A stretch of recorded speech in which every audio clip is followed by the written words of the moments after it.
Breaking right now in the Middle East, ISIS on the march and Iraqi troops on the run as the terror group captures the key city of Ramadi. Hundreds of Iraqi soldiers and civilians reportedly killed. Video shows Iraqi troops fleeing the city as the ISIS fighters approached. The terrorist victory comes despite U.S.-led airstrikes there. John Huddy live in our Mideast Bureau with the latest. John. Yeah, and John, those airstrikes really haven't done anything to push ISIS back. And in fact, as one Iraqi official said, Ramadi has fallen. Now, we had heard that 3 combat battalions, Iraqi military battalions, were gearing up to launch an offensive. Well, that was about 48 hours ago, and we haven't seen anything since then. Now we're hearing that Shia fighters, Iranian-backed Shia fighters with what are called the Popular Mobilization Units, are now going to be joining the fight, joining Iraqi military combat forces to launch some kind of ground offensive. But again, we don't have a timeline on that. Now, ISIS launched a ground offensive, basically a blitz on Thursday, blasting into the city using suicide attack and car bombs, taking control, full control of Ramadi. Last April, there was a lot of fighting. ISIS took control of some of the northern sections of the city, but again on Thursday they launched this major offensive. And all we've been seeing over the last 24 hours are Iraqi troops retreating, pulling back. Now we're hearing that they're gathering about 20 miles outside of the city, preparing for this ground offensive. Ramadi is a very important and strategic location. It's about 70 miles west of Baghdad. It sits along a main transportation corridor, and it's the capital of what's called the Anbar province, western Iraq, which is still controlled by ISIS. So if ISIS continues to control Ramadi, it puts them in a position, first of all, in range of Baghdad, but also to launch other attacks on other cities such as Tikrit, which has remained a major battleground so far over the last few months. There is a growing humanitarian crisis as well. So far, at least 8,000 families have been leaving the city, have escaped Ramadi over the last couple days, adding to the more than 100,000 people that have left so far over the last month, John, and that according to UN estimates. And as we're hearing, 500 people, at least 500 people were killed in the latest fighting. We're talking about Iraqi forces, police, and also men, women, and children.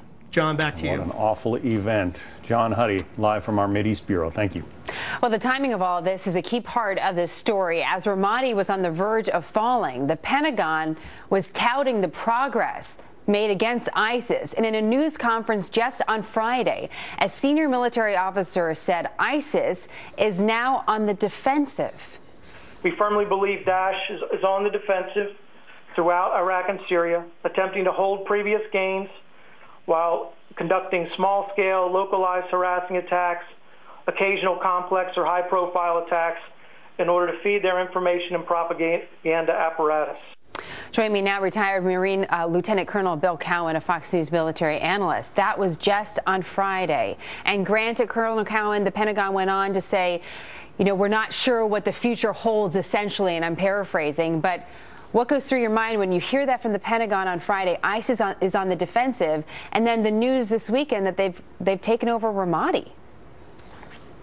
Unacceptable, Jenna. There's no conditions under which the American public should accept statements like that coming out of the Pentagon. There's been a consistent stream of upbeat reports by the Pentagon about how we're doing against ISIS. It doesn't play out anywhere on the battlefield. Certainly the raid in Syria this weekend by Delta Force shows that we can do some things, but we're not doing all the things we could be doing, and we're certainly not putting ISIS on the defensive. How much of a victory is this for ISIS?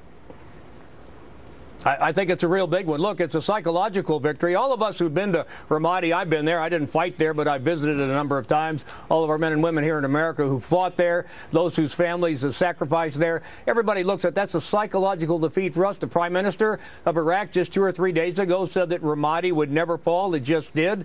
You know, those Iraqi soldiers who were going to stay there and fight, they look out there, they see that dust cloud of ISIS coming. The first thing that goes through their mind is, Iraqi soldiers being shot in the back of the head, Iraqi soldiers being beheaded. That's why they all get up and run. It's a tremendous defeat and a big victory for ISIS. And it's not just the soldiers, Colonel Cowan. According to reports, it's women and children being executed, anyone that was trying to deflect ISIS from the area. And now there are those that say this is going to get even worse, that this is going to be a bloodbath because ISIS is going to want to prove a point. I want to show our viewers a map here of Al-Assad Air Force Base as well. Talk to us a little bit about this Air Force Base, Colonel Cowan, why this is something now to watch as well. Well, look, the ISIS has been threatening al-Assad for a long time. We have some U.S. advisors that they're working. Al-Assad is known throughout Iraq as a major military installation. I expect that ISIS will continue to push against al-Assad. I don't know what kind of luck they'll have there, as they've had in other places, but clearly ISIS is going to continue to push in every corner that they can, and until we stand up and really go after them, they're going to do well. I might guess that the Delta Force raid came out of al-Assad. I don't know that for a fact, but I know we have a U.S. military presence there. And the Delta Force raid you're talking about is the raid that we also heard about over the weekend, going into Syria, successfully killing some lead ISIS characters, for lack of a better term. Colonel Cowan, what do you think of the timing of that? That we hear about that raid, a successful raid, but then you hear about this major capital being captured by the very people that we went after in Syria? Jenna, what a great question, and I'll tell you why. There have been hundreds of requests up the chain from JSOC and SOCOM to conduct raids against ISIS targets like that raid that was just conducted. And incidentally, our Delta Force and SEAL team operators have conducted hundreds of raids like that during the course of the Iraq War and Afghanistan. It's essentially what we did against bin Laden. So there have been many, many requests going up the chain, most of them getting stopped at the JCS, but going to the White House and saying, we'd like to conduct some raids. In every case, the president or the JCS has said no. So your question about timing is perfect, because we're glad we did it. It was long overdue. It's the kind of thing, as General Boykin on this morning on Fox and Friends said, we should be doing these kinds of raids all the time. But it appears to me for some political reasons we're not. I'm glad that we did. I give the White House credit for doing it. But the fact of the matter is we're not going to have a lot of success against ISIS unless we continue to both conduct raids like that and, in fact, run the airstrikes that the Iraqi army needs us to be running in order to support them. There seems to be also this feeling, and I say seems to be because I'm reading through the news conferences, the statements from the Pentagon, the statements from Martin Dempsey as well, over the last several weeks about ISIS and their moves inside Iraq. And there seems to be a general feeling, hey, they're going to capture certain areas, but we'll be able to capture it back. And it may not happen right away, but it's never going to be that big of a deal. Again, paraphrasing the message from the Pentagon, Colonel Cowan, that we'll eventually have the upper hand. Will we? I mean, is that something we could actually have confidence in? You know what you just said that strikes at my heart and everybody else? That it's no big deal. I guarantee you, it's a big deal to those 500 Iraqi civilians, men, women, and children who've already been executed by ISIS. Hundreds more are going to be executed. The Shiite militias may be the one that helps take Ramadi back, and if so, the Shiite militia, when they went into Tikrit, did their own devastating things to the population up there. All of this is a big deal.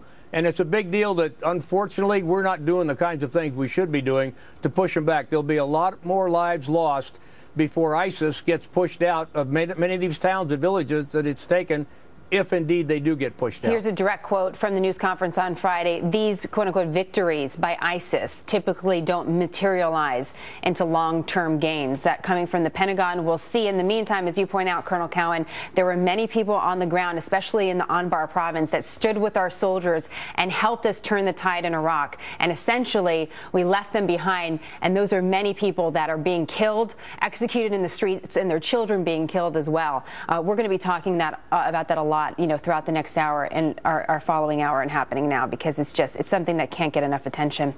I appreciate your time as always. Thank you, Colonel Cowan. Thank you, Jenna.